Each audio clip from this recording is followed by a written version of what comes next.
आप देख रहे हैं यूपी एक्सप्रेस। मैं हूं आपके साथ मेनका चौधरी। और लव जिहाद पर बीजेपी विधायक का एक विवादित बयान सामने आया है। बीजेपी विधायक सत्यप्रकाश अग्रवाल का यह बयान, जो लव जिहाद करेगा वो मारा जाएगा, ये कह रहे हैं बीजेपी के विधायक।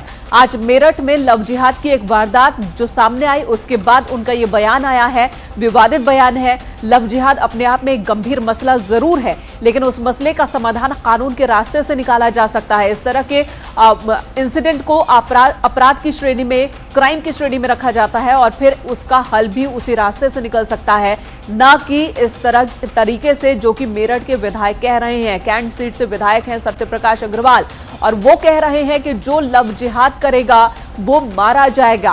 कानून का उल्लंघन कह सकते हैं, खुलेआम कानून को चुनौती देते दिख रहे हैं बीजेपी के ये विधायक।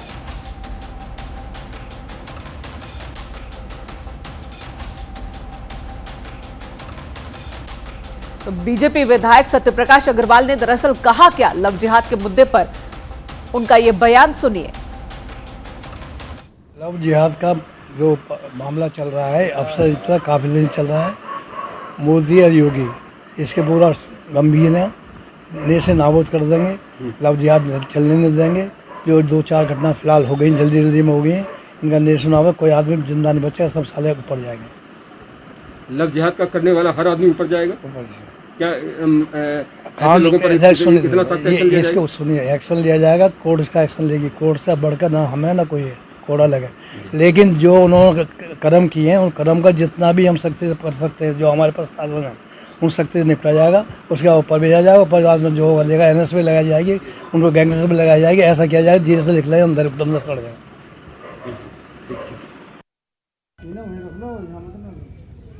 है कि जो भी लव जिहाद करेगा ऊपर जाएगा। हालांकि जब उन्हें इस बात का एहसास हुआ कि उन्होंने कुछ गलत बात कह दी है, तो उसे उस मामले को कवर अप करने की भी कोशिश की, कानून और पुलिस का जिक्र करने लगे। लेकिन उससे पहले उन्होंने यही कहा कि जो लव जिहाद करेगा वो मारा जाएगा।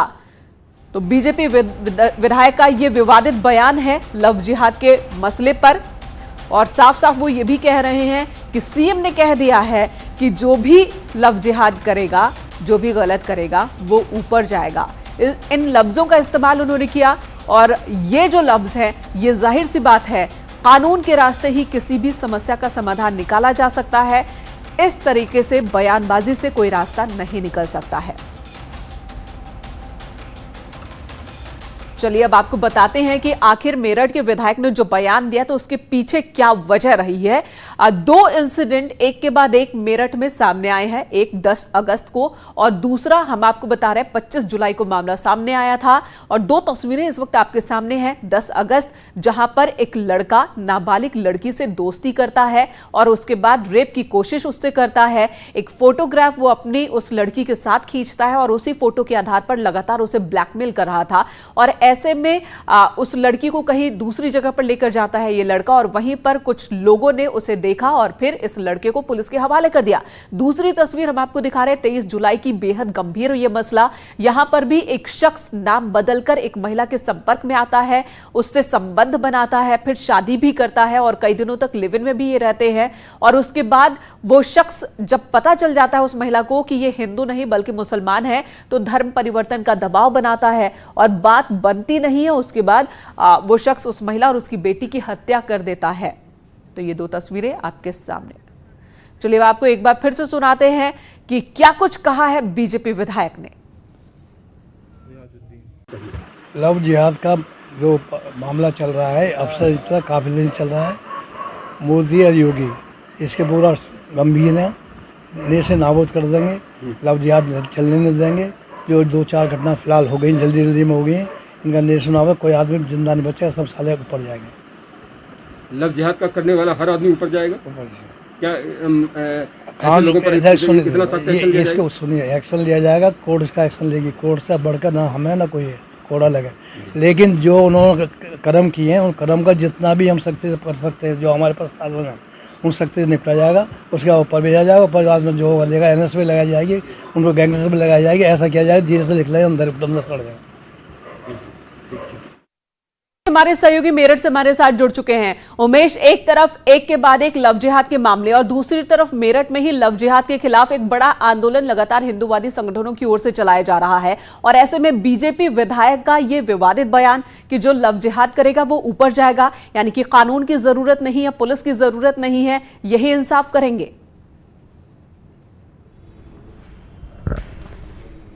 जी हाँ, निश्चित तौर पर मेनका जी आपने बिल्कुल सही बात कही है। मेरठ में लव जिहाद के मामले लगातार प्रकाश में आ रहे हैं। आज भी लव जिहाद का एक मामला प्रकाश में आया है, हालांकि आरोपी को गिरफ्तार कर लिया गया है। लेकिन इस मसले पर जब बीजेपी विधायक सत्यप्रकाश अग्रवाल से बात की गई तो उन्होंने साफ तौर पर यह कहा कि लव जिहाद को नेस्तनाबूद कर देंगे, लव जिहाद को समाप्त कर देंगे और कोई भी लव जिहाद करने वाला बचेगा नहीं, सबको ऊपर पहुंचाया जाएगा। निश्चित तौर पर यह विवादित बयान है और विधायक जी हालांकि बाद में यह भी कहते हैं कि कोर्ट पर भरोसा है और कोर्ट इस पर न्याय करेगा।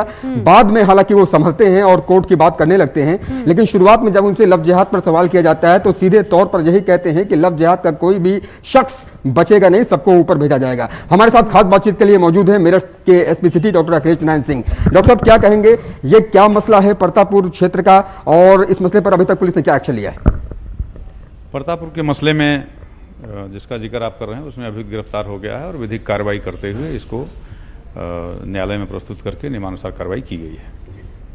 इस शख्स को गिरफ्तार कर लिया गया है, जेल भेज दिया गया है, इस पर क्या क्या आरोप लगे हैं? नाम बदल करके भी ये दोस्ती करता था, सोशल मीडिया पर इसने दोस्ती की थी क्या? इन सारे तथ्यों की ये चीज़ें बताई गई हैं जिसका सत्यापन किया जा रहा है। तहरीर के आधार पर प्रथम दृष्टया जो चीज़ें सामने आई थी उसमें उसके आधार पर कार्रवाई की गई थी और बहुत सारी चीज़ें बाद में बताई गई हैं जिसका सत्यापन किया जा रहा है। सारी चीज़ों को देखते हुए जो भी विधि के परिप्रेक्ष्य में कार्रवाई होगी वो सारी कार्रवाई की जाएगी। कहाँ का रहने वाला है ये शख्स और कब से इस घटना को ये अंजाम दे रहा था? बताते हैं कि 2 साल से ये दोस्ती कर रहा था। ये रहने वाले कहाँ का है? ये सभी मेरठ के ही रहने वाले हैं और बहुत सारी चीज़ें इसमें हैं जो विवेचना का विषय है जिसको हम अभी आपसे शेयर नहीं कर सकते हैं।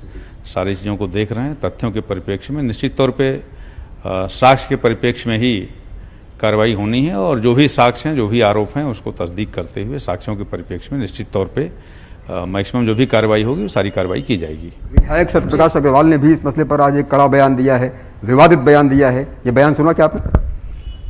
नहीं, मैंने अभी कोई ऐसा बयान नहीं सुना है और इसके बारे में मुझे कोई टिप्पणी भी नहीं करनी है। Doctor Akhilesh Narayan Singh SP city, जिनका साफ तौर पर कहना है कि सारे तथ्यों के आधार पर कार्रवाई की जाएगी, बिल्कुल पुलिस अपना काम कर रही है। लेकिन उमेश आपसे एक सवाल ये कि क्या जो बयान उन्होंने दिया, बीजेपी विधायक ने दिया, गलती से जुबान फिसल गई या जानबूझकर उन्होंने ये बात रखी?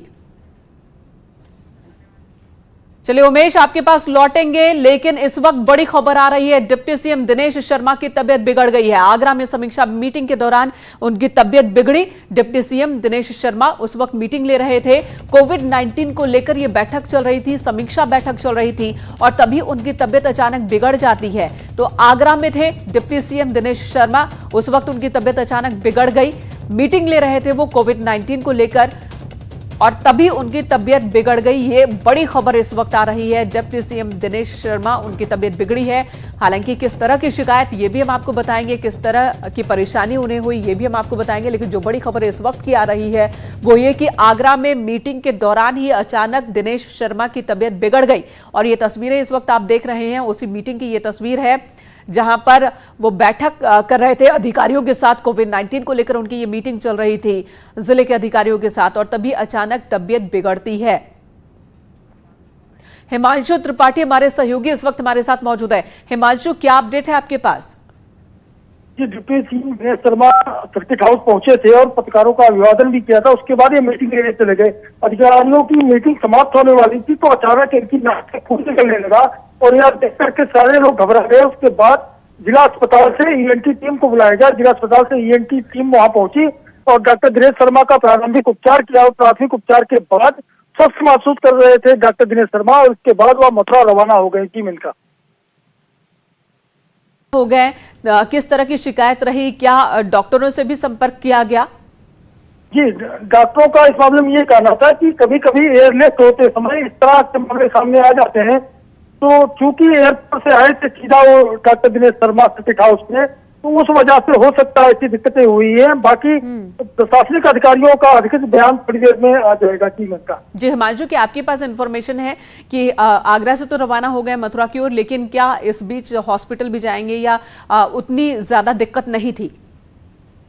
इनका शुरू में तो सारे लोग घबरा गए थे क्योंकि नाक से ब्लड निकल रहा था, लेकिन उसके बाद जब मेडिकल विशेषज्ञ की टीम आई है, जिला अस्पताल से ईएनटी विशेषज्ञ आए हैं और उन्होंने उपचार किया है, तो उसके बाद उनकी हालत ठीक पाई गई है। इसी के बाद डॉक्टरों की सलाह के बाद ही वह यहाँ से मथुरा के लिए रवाना हो गए और मथुरा में ही आपको धन्यवाद पूरी जानकारी देने के लिए। तो मीटिंग के दौरान तबियत बिगड़ी थी, लेकिन अब वो ठीक है। इधर बुलंदशहर में समाजवादी पार्टी के एक नेता ने खूब हंगामा काटा है। तस्वीरें हम आपको दिखाते हैं किस तरह से नेताजी ने हंगामा किया है, पुलिस वालों के साथ भी बदसलूकी की, शर्टलेस होकर के हंगामा कर रहे हैं। देखिए जरा, पुलिसकर्मियों के साथ बदतमीजी कर रहे हैं, शराब के नशे में हंगामा कर रहे थे और यहां तक उन्होंने कह दिया कि मेरी सरकार आई, हमारी सरकार आई तो शहर में आग लगा दूंगा। अब सवाल उठ रहा है उनके इस हंगामे पर। नशे में धुत इस नेता ने शहर के अंदर आग लगाने की धमकी दी है। पुलिस से कहा कि अगर सरकार आई तो आग लगा दूंगा। इस हंगामे का वीडियो पुलिस ने ही बनाया है, जिसके बाद अब नेताजी का मेडिकल कराकर शांति भंग के आरोप में चालान काटा गया। इस नेता का नाम पुष्पेंद्र जाटव है, जो SC/ST प्रकोष्ठ का जिलाध्यक्ष बताया जा रहा है। सरकार आ गई, आग लगा दूंगा शहर के अंदर, आग लगा दूंगा शहर के अंदर। अरे मेरे मित्र हैं ये, मैं एक बालक के बात नहीं, एक बालक के बाप पे हाथ लगाया। ये हमें बताओ क्या प्रॉब्लम है? अरे मुकदमा लिखो, मुकदमा लिखो, सुबह पता चलेगी कि मैं कौन हूँ। मेरी सुबह पता चलेगी कि मैं हूँ कौन। और तुम हमारी फेवर नहीं ले रहे, हमारी फेवर नहीं ले रहे तुम। हमारी फेवर लेंगे, सरकार आ गई, आग लगा दूंगा शहर के अंदर, आग लगा दूंगा शहर के अंदर। सहयोगी इस वक्त फोन लाइन पर मौजूद है तुषार। समाजवादी पार्टी का एक छोटा सा नेता, लेकिन हेकड़ी देखिए किस तरह से पुलिस को धमकी दे रहा है कि शहर में आग लगा दूंगा, सरकार आई तो मामला दर्ज करो, तब पता चलेगा कि मैं कौन हूं। कोई कार्रवाई हुई है इस पे? जी हाँ, इसे गिरफ्तार कर लिया गया था, तुरंत इसका मेडिकल कराया गया है और इसको अभी इसकी विधिक कार्रवाई सुसंगत धाराओं में से दर्ज कर कर इसे जेल भेजा जा रहा है। और जिस तरह से आपने खुद देख रहे हैं वीडियो वायरल जो हुआ है, खुल के धमकी दे रहा है ये। और ये SC/ST प्रकोष्ठ का ये जिलाध्यक्ष है, पुष्पेंद्र जाटव इसका नाम है। और ये अपने परिवार के साथ था, पुलिस ने रोका, इनने मास्क नहीं लगा रखा था और ये उतर के, आप देख सकते हैं नशे में कितना धुत है कि ये अर्धनग्न हो गया, उसके बाद भी ये बदतमीजी करता रहा। जी तुषार, आप कह रहे हैं कि वो अपने परिवार के साथ उस वक्त मौजूद था। दूसरा, समाजवादी पार्टी की ओर से कोई प्रतिक्रिया आई है इस इंसिडेंट पर? मैंने संपर्क करना चाहा था जिलाध्यक्ष से, तो वो कुछ देर में बात करने की बात कह के टाल दिया। शायद बस नहीं चाह रहे होंगे इस समय, क्योंकि किरकिरी हो रही है, साफ पार्टी की छवि खराब हो रही है। जहां हम लोग 2022 में चुनाव में वापस आने के लिए हम तैयारी कर रहे हैं, सपा वाले को कहना ये है, और वहीं तभी ये वो बचना चाह रहे हैं इनके जाल आदि को। जी तुषार, धन्यवाद। जाहिर सी बात है पार्टी भी ऐसे इंसिडेंट पर क्या प्रतिक्रिया दे, क्या टिप्पणी करे जहां पर पार्टी की ही फजीहत हो रही हो। धन्यवाद तुषार पूरी जानकारी देने के लिए। समाजवादी पार्टी का ये नेता जो हंगामा कर रहा है पुलिस के सामने। इधर लखनऊ से बड़ी खबर, जहां पर यूपीटा के अकाउंट से 39 लाख रुपए निकलने के बाद हड़कंप मच गया। यूपीटा के खाते से जालसाजों ने ये रकम उड़ा दी है। 39 लाख मामूली रकम नहीं है। बैंक मैनेजर ने थाना विभूति खंड में मामला दर्ज कराया है। उत्तर प्रदेश एक्सप्रेसवे औद्योगिक विकास प्राधिकरण का खाता है बैंक ऑफ बड़ौदा विभूति खंड में, और यहां पर बताया जा रहा है कि यूपीडा के बैंक अकाउंट से 1-2 नहीं 39 लाख रुपए जालसाजों ने उड़ा लिए हैं। 27 जुलाई को 9.93 लाख रुपए का चेक क्लियर हुआ है। 31 जुलाई को भी लगभग इतने ही रकम का एक चेक क्लियर हुआ है। लखनऊ में अकाउंट से 39 लाख रुपए निकल गए यूपीडा के अकाउंट से, जिसके बाद अब हड़कंप मचा है। अलग अलग वक्त में चेक के माध्यम से ये पैसे निकाले गए हैं। आखिर किसने पैसा निकाला है, ये अब जांच का विषय बना हुआ है। उत्तर प्रदेश हो या उत्तराखंड या बिहार, हर तरफ अगस्त के महीने में आफत की तस्वीरें देखने को मिल रही हैं। लगातार हो रही बारिश की वजह से कई नदियां उफान पर हैं, कहीं जल जमाव तो कहीं पर भूस्खलन, जिसकी वजह से परेशानी हर तरफ लोगों को झेलनी पड़ रही है। ये तस्वीर हम आपको देवरिया की दिखा रहे हैं, जहां इस वक्त नदियां उफान पर हैं। सरयू और ताप्ती नदी ने अपना रौद्र रूप अख्तियार कर रखा है। कई गांवों में बाढ़ का पानी घुस चुका है, जनजीवन बुरी तरह से प्रभावित है। न्यूज 18 की टीम नाव से 2 किलोमीटर दूरी का सफर तय करके भदीला प्रथम गांव पहुंचती है, जहां जिला प्रशासन ने राहत कैंप लगवाया था। बाढ़ प्रभावित लोगों को एसडीआरएफ टीम ने बाढ़ के पानी से बचाव के लिए उपाय बताए। वहीं गांव वालों का स्वास्थ्य परीक्षण भी कराया गया। सीएम के निर्देश पर गांव वालों को राहत सामग्री बांटी गई है।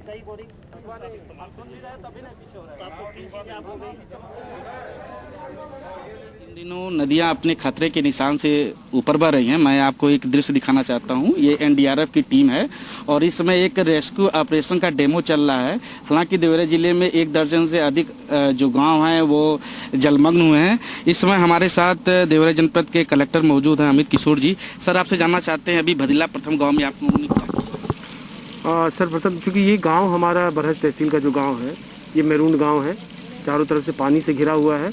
नाव की क्या व्यवस्था है वो मैंने देखा है। यहाँ पर्याप्त संख्या में नाव लगी हुई है। उसके अतिरिक्त जो राहत सामग्री है उसका वितरण यहाँ शुरू हो गया है और ज़्यादातर लोगों को राहत सामग्री पहुँच गई है। कुछ लोग बचे हुए हैं, उनको भी आज शाम तक एसडीएम को निर्देश दिया गया कि राहत सामग्री बढ़ जाए। उसके अतिरिक्त वहाँ स्वास्थ्य कैंप भी हम लोगों ने लगाया। आप देख रहे हैं कि कोविड-19 का भी प्रचलन है और उसमें बाढ़ से कैसे हमें बचाव करना है। और शासन के माननीय मुख्यमंत्री जी के निर्देश है इस संबंध में। जितने कोविड-19 के प्रोटोकॉल है वो फॉलो होने चाहिए। पशुपालन विभाग के द्वारा भी एक कैंप लगाया गया है यहाँ और एनडीआरएफ और एसडीआरएफ की टीम यहाँ आए हुए हैं, सीनियर अधिकारी हैं यहाँ। एसपी डॉक्टर श्रीपति मिश्रा जी हैं। सर, बाढ़ आई हुई है तो सुरक्षा के लिए क्या इंतजाम किया गया है? देखिए, इस समय जैसा कि देख रहे हैं, ये गांव मैरून गांव है, चारों तरफ पानी से घिरा हुआ है। यहाँ जो राहत सामग्री बांटी जा रही है, चिकित्सा। मुजफ्फरनगर की तस्वीर दिखाते हैं आपको। यहां पर भी कुछ ही घंटे की बारिश हुई और नगरपालिका के तमाम इंतजामों और दावों की पोल खुल गई। कई दिनों के बाद बारिश हुई, लेकिन देखिए जरा, लोगों के लिए यह बारिश आफत बन गई। इसकी वजह से शहर जलमग्न हो गया। जगह जगह कई फीट पानी भर गया। चाहे वो शहर के मुख्य बाजार हो या फिर कलेक्ट्रेट परिसर, हर तरफ पानी ही पानी दिख रहा था। वीकेंड पर लॉकडाउन होने की वजह से लोग घरों से बाहर कम ही निकले, लेकिन जो लोग निकले उन्हें काफ़ी दिक्कतों का सामना करना पड़ा। ये कल की तस्वीर हम आपको दिखा रहे हैं कि बारिश के बाद किस तरह से मुजफ्फरनगर पानी पानी हो गया।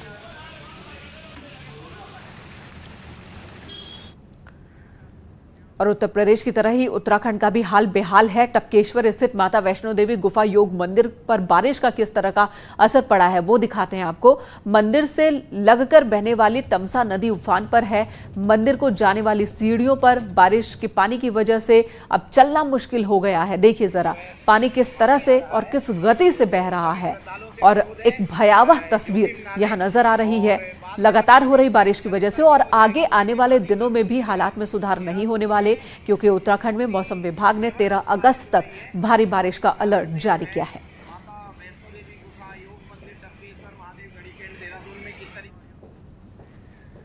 आपने पहाड़ों पर नदियों को लकड़ी के पुल के सहारे लोगों को पार करते हुए देखा होगा, लेकिन आज आपको मैदानी इलाके की ऐसी ही तस्वीर दिखा रहे हैं। सैकड़ों लोगों की लाइफ लाइन देखिए किस तरह की है। ये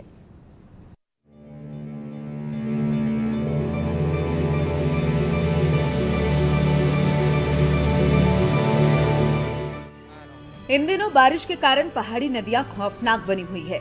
वहीं बारिश के कारण कई सड़कें जमींदोज हो गई हैं, जिसके बाद आने जाने वालों के लिए वैकल्पिक मार्ग का सहारा लिया जा रहा है। लेकिन मैदानी इलाकों में भी बारिश के बाद स्थितियां बदहाल है। तस्वीरें जसपुर की है।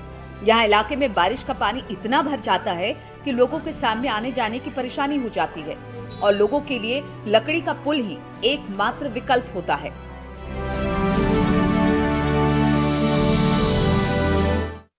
और इस वक्त बड़ी खबर आ रही है। पूर्व राष्ट्रपति प्रणब मुखर्जी कोरोना पॉजिटिव हैं और ये खबर आ रही है, खुद पूर्व राष्ट्रपति प्रणब मुखर्जी ने ट्वीट कर ये जानकारी दी है कि वो कोविड पॉजिटिव पाए गए हैं। पूर्व राष्ट्रपति प्रणब मुखर्जी कोरोना पॉजिटिव पाए गए, ये जानकारी उन्होंने खुद ही दी है। ट्विटर के माध्यम से सभी को इन्फॉर्म किया है कि कोविड टेस्ट उनका पॉजिटिव आया है। कोरोना के मामले लगातार बढ़ते जा रहे हैं। वीवीआईपीज भी इसकी चपेट में आ रहे हैं लगातार। और अब पूर्व राष्ट्रपति प्रणब मुखर्जी वो कोरोना पॉजिटिव हो गए हैं। खुद उन्होंने इस बात की जानकारी ट्विटर के जरिए अपने समर्थकों को और सभी को दी है। इधर अमेठी में जमीनी रंजिश में दो पक्ष आमने सामने आ गए। दोनों पक्षों में जमकर लाठी डंडे चले हैं। लात घूसे से भी एक दूसरे पर हमला हुआ है। एक महिला इस दौरान गंभीर रूप से जख्मी हो गई। मुंशीगंज थाना क्षेत्र के सराय खेमा गांव का ये मामला। तस्वीरें आप देखिए किस तरह से महिला के ऊपर सभी हमला किए हुए हैं। जमीनी रंजिश में जमीन को लेकर रंजिश और उसी में ये वारदात हुई है, ऐसा बताया जा रहा है।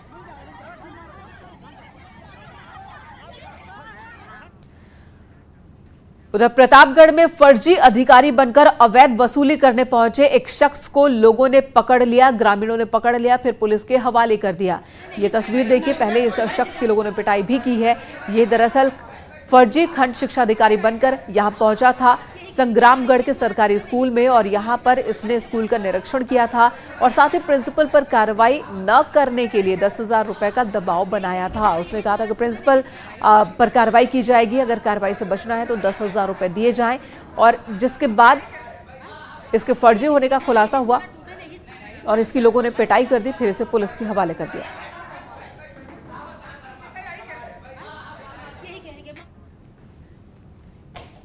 रामपुर से बड़ी खबर आ रही है। आजम खां के करीबी और पूर्व सीओ आले हसन गिरफ्तार कर लिए गए हैं। कोर्ट में हाजिर होने पहुंचे थे सीओ आले हसन। कलेक्ट्रेट परिसर से पूर्व सीओ आले हसन को गिरफ्तार किया गया।